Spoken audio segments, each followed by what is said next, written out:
जीवन बचाओ, अरावली बचाओ, जीवन बचाओ। की पहाड़ी है वो तो अरावली क्षेत्र में आएगी। गिनती होगी, और जो 100 मीटर से नीचे की पहाड़ी है उनको कहीं भी उस श्रेणी में नहीं आएंगे। सुप्रीम कोर्ट ने डिसीजन लेके पहाड़ नहीं काटे जाए, ये डिसीजन कैसे बदल गया? तो इसमें सरकार का पीछे से रोल है। सरकार को स्ट्रांगली लोगों की भावनाओं से नहीं खेलना चाहिए, कुदरत से नहीं लड़ना चाहिए। ये कुदरत ने हमको पानी का सोर्स दिया है, जानवरों को खाने पीने का सोर्स दिया है, पेड़ों से हमें ईंधन मिलता है, पेड़ लगते हैं, ऑक्सीजन मिलती है। इसका सबसे अच्छा है कि जैसे अभी हमारे सरपंच साहब ने बताया था, पानी, मीठा पानी। ये देखिए कुदरत ने पहाड़ों के पास ही मीठा पानी दिया है, बाकी जगह पानी का, अगर पहाड़ कट के पानी भी मीठा खारा बदल जाएगा, जीना कितना मुश्किल हो जाएगा, सरकार सोच नहीं रही। राजस्थान कितना बढ़ जाएगा, आंधियां चलेंगी धूल भरी, पॉल्यूशन से पहले ही दिल्ली बहुत परेशान है। मैं तो यही कहूंगा दिल्ली को और ज्यादा परेशान मत करो, इसको किसी भी तरीके से सरकार के जागरूक, सरकार में भी बहुत अच्छे लोग हैं, वो जागे और सुप्रीम कोर्ट से सरकार के ऊपर प्रेशर बना के सुप्रीम कोर्ट पे दोबारा अपील लगाई जाए और जल्दी से जल्दी हम लोगों को स्वच्छ वायु वातावरण जीने के लिए प्रयास किए जाए। सरपंच साहब, अंबेडकर सर्किल पर आज एक दिन का सांकेतिक धरना अरावली बचाओ को लेकर दिया गया है फिरोजपुर छिरका में, तो क्या संदेश इसके माध्यम से आप देना चाहते हैं? एक बचपन से हम कहावत पढ़ते थे कि भाई जो प्रकृति के साथ जो भी छेड़छाड़ होगी, तो जब भी प्रकृति के साथ छेड़छाड़ होगी तो प्रकृति वहां पर कुछ नहीं छोड़ेगी, यानी प्रकृति उनका विनाश करती है जो प्रकृति का विनाश की सोचते हैं। ये जो प्रकरण अब उभरा है नया, आप इसके परिप्रेक्ष्य 30 साल पहले के जाइए। 1992 में माननीय सुप्रीम कोर्ट जो है आदेश देता है कि भाई अरावली का संरक्षण किया जाए या हरियाली की तरह।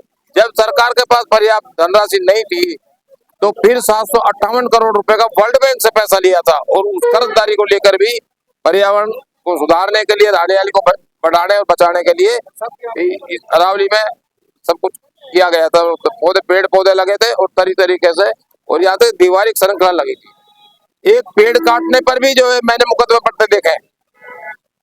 ये जो फैसला आया ये मानवता के प्रति नरसंहार की ये कहना चाहता हूँ कि जो भी सरकार कर रही है ये गलत कर रही है। मतलब हमारा यहाँ इतना स्वस्थ जीवन है, अच्छा जीवन है, हम बहुत बढ़िया तरीके से रह रहे हैं। यहाँ प्रदूषण का इतना सिस्टम खराब नहीं है जैसे दिल्ली में है और कई जगह है। हाँ जी, आज शहर फिरोजपुर छिरका में अंबेडकर सर्किल पर एक दिन का सांकेतिक धरना दिया गया है, इसके माध्यम से क्या आप संदेश देना चाहते हैं, क्या कहोगे इसको लेकर? देखिए, जो आज यहाँ पे जो धरना दिया गया है ये पहाड़न के मकसद से धरना दिया गया है। जो पहाड़ होते हैं वही जीवन और ये प्रकृति के जो वातावरण हमारे लिए जो शुद्ध हवा देते हैं, और पहाड़ों से हमारे लिए ऑक्सीजन भी मिलता है, और इससे पानी की जो क्वालिटी है वो मीठी होती है। और जल है जीवन है, जल है तो कल है, पहाड़ है तो जहान है।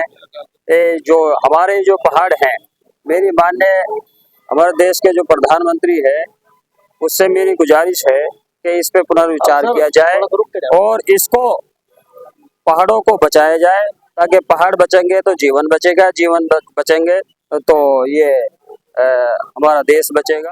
अरावली बचाओ संघर्ष समिति के तत्वाधान में आज एक दिवसीय सांकेतिक धरना दिया गया अंबेडकर सर्किल फिरोजपुर छिरका में, तो इसके माध्यम से क्या आप संदेश देना चाहते हैं, क्या कहोगे इसको? देखिए, हमारे जो सांकेतिक धरना था वो उसका विषय था अरावली के संरक्षण। अरावली के संबंध में सुप्रीम कोर्ट ने केंद्र सरकार के पर्यावरण मंत्रालय के प्रस्ताव पर जिस बात को माना है वो 100 मीटर की पहाड़ी का मामला है।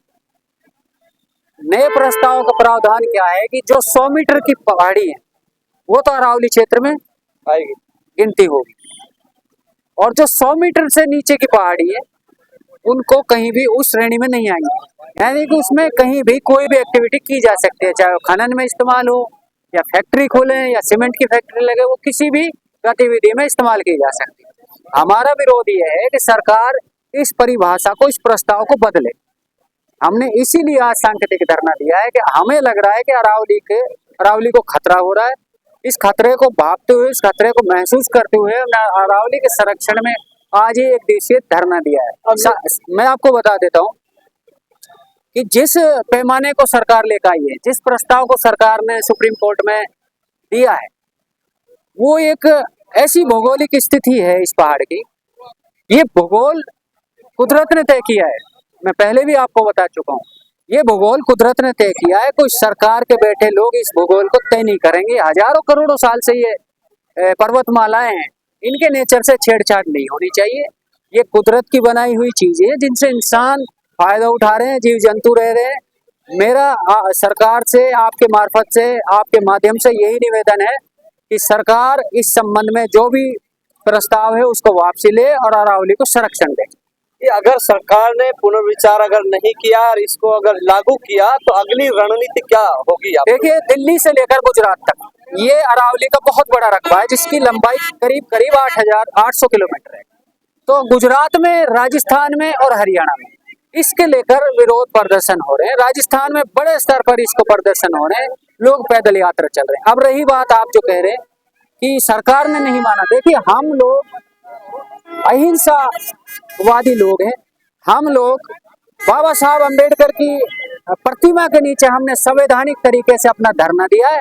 हम आगे भी अपनी बात को संवैधानिक तरीके से ही रखेंगे। हम बहुत संविधान और मर्यादा के साथ अपनी बात को सरकार से मनवाने का प्रयास करेंगे। धन्यवाद।